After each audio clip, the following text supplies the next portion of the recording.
আসসালামু আলাইকুম। ওয়ালাইকুম আসসালাম রহমতুল্লাহ বারকাতু। কেমন আছেন? জি, আল্লাহ রাখছে ভালো। আপনি কেমন আছেন? আছি আল্লাহর রহমতে ইনশাল্লাহ। আল্লাহ ভালো রাখছে। আমরা বর্তমান বাংলাদেশের প্রেক্ষাপটে বিরাজমান যে ঘটনাগুলি প্রত্যক্ষ করতেছি, এই বিষয়ে প্রতিদিনই আমরা রাত ৮টা থেকে ৯টার মধ্যে একটি আলোচনা অনুষ্ঠান করার চালিয়ে যাওয়ার চেষ্টা করব এবং প্রতিদিন একজন করে অতিথি আমরা এই লাইভে সংযুক্ত করব। আর তার মধ্যে আপনি তো আমাদের কমন থাকবেন ইনশাল্লাহ। তো আমাদের আজকের আলোচনার বিষয়বস্তু আমরা ইতিমধ্যেই ফেসবুকে প্রচার করেছি যে একেবারেই বাংলাদেশের বর্তমান যে বাস্তব প্রেক্ষাপট এ বিষয়ে আপনার মতামত জানতে চাই। মানে প্রথম সংক্ষিপ্ত আকারে আপনার মতামত পেশ করবেন ইনশাল্লাহ। ঠিক আছে, আপনার প্রথম যে বিষয়টি আমি বলতে চাচ্ছি সেটি হচ্ছে আপনার এই গত ২-৩ দিন যাবত যে সামাজিক যোগাযোগ মাধ্যমে আপনার ওই বাগেরহাটের যে আপনার ছাত্রলীগের সভাপতি, বাগেরহাট সদর উপজেলার সভাপতি, তার স্ত্রী এবং সন্তান সাদ্দাম তার স্ত্রী এবং সন্তান আপনার সাদ্দামের স্ত্রী। জি জি, সাদ্দামের স্ত্রী এবং সন্তান উনি আত্মহত্যা করেছেন। পাশাপাশি ওনার যে ৯ মাসের বাচ্চা ছিল তাই সেও মারা গেছে। এখন বিষয়টা হচ্ছে এরকম যে আপনার ওই ছেলেটি, আমরা জানি যে প্রচলিত আইন অনুযায়ী মানবিক কারণে পেরোল সুবিধাটি আমাদের বাংলাদেশের আইন বলেন, মানবাধিকার সংস্থা বলেন, সকল বিষয়ে পেরোলে মুক্তি পেতে পারে যদি মা, বাবা, ভাই বোনের ব্যাপারে অন্যরকম, মা, বাবা, স্ত্রী, সন্তান, এই 4টি বিষয়ে টোটালি মানবিক কারণে তাকে পেরোলে জামিন দিতে পারে, দেওয়া যায়। এটা আইনে রয়েছে, বাংলাদেশের প্রচলিত আইন।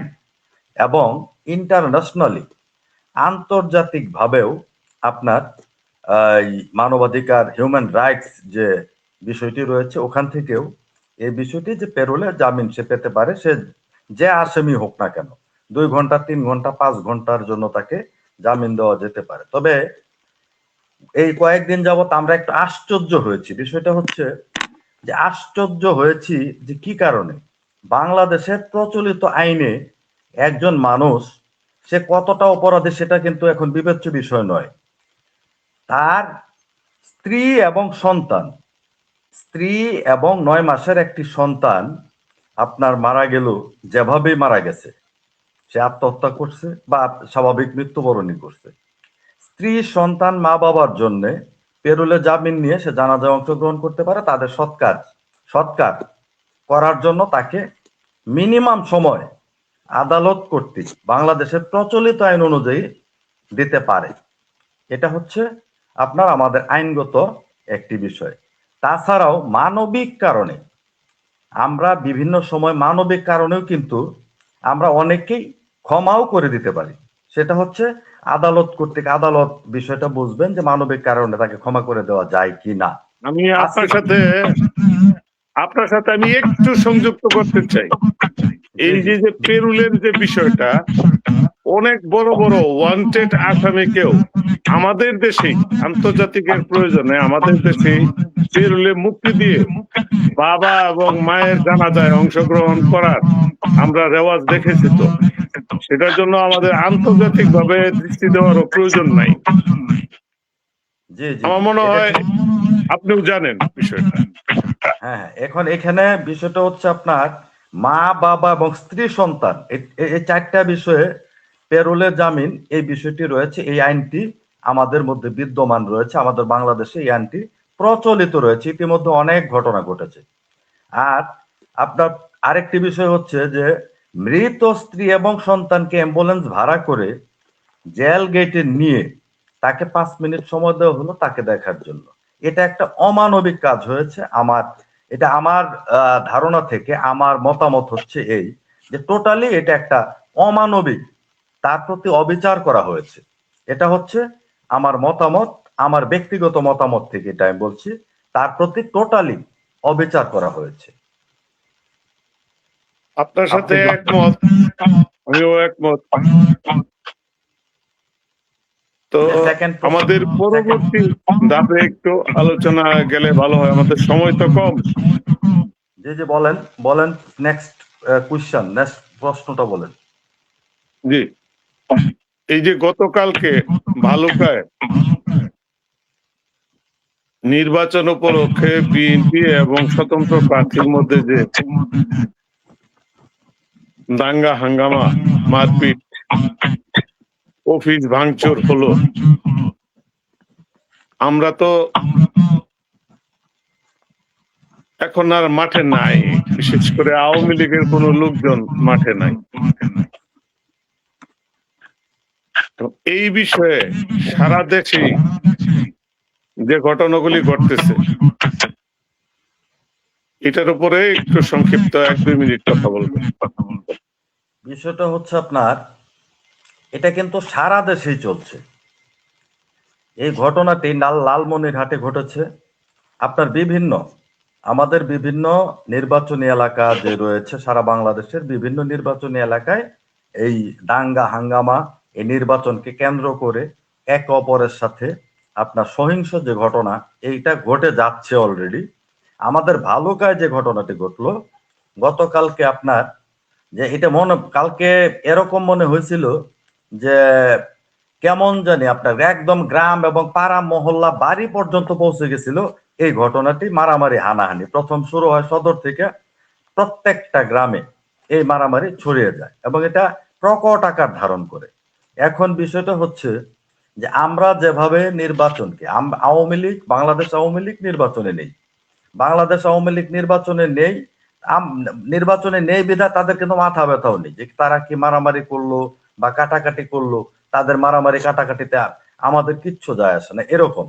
কিন্তু বিষয়টা হচ্ছে যে যদি কোনো নির্বাচন, একটি নির্বাচনের তফসিল ঘোষণার পর সহিংস ঘটনা ঘটে, এটা আমার ধারণা অনুযায়ী আমার মনে হয় এই ভালুকা সহ যেসব এলাকায়, গফরগাঁওয়ে ঘটেছে এরকম ঘটনা, আরো কয়েকটি জায়গায় ঘটেছে, যদি এরকম সহিংস ঘটনা অব্যাহত থাকে সেই ক্ষেত্রে এখানে নির্বাচনটাকে স্থগিত করার কোনো নীল নকশা বা মেটিকুলাস ডিজাইন কিনা সেটা কিন্তু বলা যাচ্ছে না বা বলতে পারছি না। এই ঘটনাগুলি পরিকল্পিত কিনা এটা আপনার হইতে পারে, পরিকল্পিত নাও হইতে পারে। যদি পরিকল্পিত হয় তাহলে আমি বলবো, আমার ধারণা থেকে আমার মতামত হলো যে এইটা নির্বাচনকে প্রশ্নবিদ্ধ করে এই যে আপনার বর্তমান যে আপনার যে আওয়ামী লীগকে ফ্যাসিস্ট বলে, যে আওয়ামী লীগ ফ্যাসিস্ট, তারা ফ্যাসিস্ট হচ্ছে মুসোলিনির আপনার শাসন ব্যবস্থা ছিল, ওটাকে ফ্যাসিস্ট, ওইখান থেকে ফ্যাসিস্টের উৎপত্তি।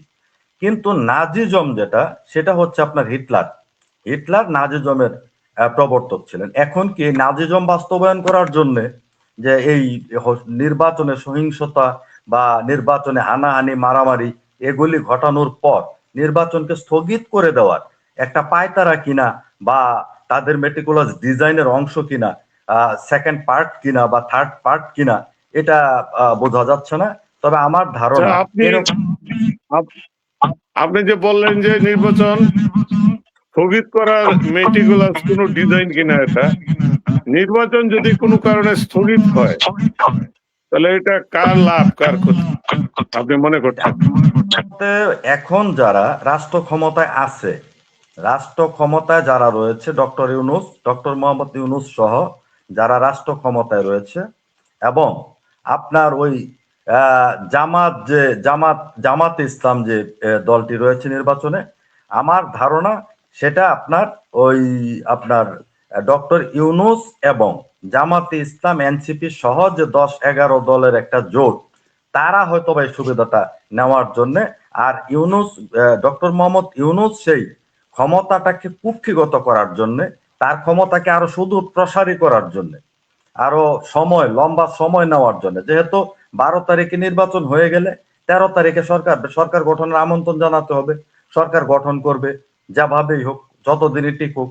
সরকার গঠন করলে কিন্তু আলটিমেটলি ইন্টারিম গভর্নমেন্ট, যেটা আপনার এই অন্তর্বর্তীকালীন সরকার, তার ক্ষমতা থাকবে না। সে কারণেই তার ক্ষমতাকে চিরস্থায়ী করার জন্য বা আরো স্থায়িত্ব বাড়ানোর জন্য, 2, 4, 5, 10 বছর বাড়ানোর জন্য, এটা মেটিকুলাস ডিজাইনের অংশ হতে পারে, নাও হতে পারে। তবে আমার ধারণা, যদি এরকম সহিংসতা চলতে থাকে, তাহলে এটা মেটিকুলাস ডিজাইনের অংশ। আচ্ছা, যাই হোক, আজকে আমরা প্রথম আলোচনা করলাম, অত্যন্ত সুন্দর আলোচনা হয়েছে। আমাদের এই অনুষ্ঠানটি আমরা উত্তরোত্তর চালিয়ে যেতে চাই, বিশেষ করে নির্বাচনের আগ পর্যন্ত। আশা করি ভবিষ্যতেও আপনি আমাদের সাথে সংযুক্ত হবেন এবং আপনার গুরুত্বপূর্ণ মতামতগুলি আমাদের দর্শকদের সামনে তুলে ধরবেন। আপনাকে অনেক ধন্যবাদ আলোচনায় অংশগ্রহণ করার জন্য। আসসালামু আলাইকুম। ধন্যবাদ, আপনাকেও ধন্যবাদ। ভালো থাকবেন। আসসালামু আলাইকুম। ওয়ালাইকুম আসসালাম।